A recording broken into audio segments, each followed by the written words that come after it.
আন্তর্জাতিক বাজারে জ্বালানি তেলের মূল্য বৃদ্ধি ও বৈশ্বিক অস্থিরতার প্রেক্ষাপটে সম্ভাব্য পাচার ঠেকাতে চাঁপাইনবাবগঞ্জ সীমান্তে টহল ও নজরদারি জোরদার করেছে বর্ডার গার্ড বাংলাদেশ। ফলে দেশের দ্বিতীয় বৃহত্তম সোনা মসজিদ স্থলবন্দরে অতিরিক্ত বিজিবি সদস্য মোতায়েন করা হয়েছে। শনিবার সকাল থেকে ৫৯ বিজিবি ব্যাটালিয়ন সোনা মসজিদ স্থলবন্দর ও জেলার বিভিন্ন সীমান্ত এলাকায় এ কার্যক্রম শুরু করে। ৫৯ বিজিবি ব্যাটালিয়নের অধিনায়ক লেফটেন্যান্ট কর্নেল গোলাম কিবরিয়া জানান, সদর দপ্তরের নির্দেশনায় চাঁপাইনবাবগঞ্জে প্রায় ৭৫ কিলোমিটার সীমান্ত এলাকায় বিশেষ নজরদারি বাড়ানো হয়েছে। সম্ভাব্য জ্বালানি তেল পাচার ঠেকাতে গুরুত্বপূর্ণ পয়েন্টগুলোতে অস্থায়ী চেকপোস্ট স্থাপন করা হয়েছে।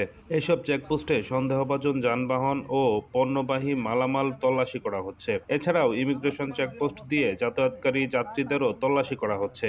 একই সঙ্গে সীমান্ত জুড়ে নিয়মিত টহল বাড়ানো এবং গোয়েন্দা নজরদারি জোরদার করা হয়েছে। এই যে আপনার ১৫০ লিটার তেল আপনার ৭ পাম্প থেকে পেয়েছে। আপনার এই যে কে দিয়েছে ২০ টাকা, কে দিয়েছে ৩০ টাকা, কে দিয়েছে ১০ টাকা দিয়ে মানে তেল নিলাম। আমরা তো তেল পাচ্ছি না। আর দেখা গেছে ১৫-২০ টাকা যাবে আপনার রাত সাইড লোক দেবেন। এই তেল যদি ইন্ডিয়া তো বেশি আসিস না স্যার বলেন, আমরা তো তেল পাচ্ছি।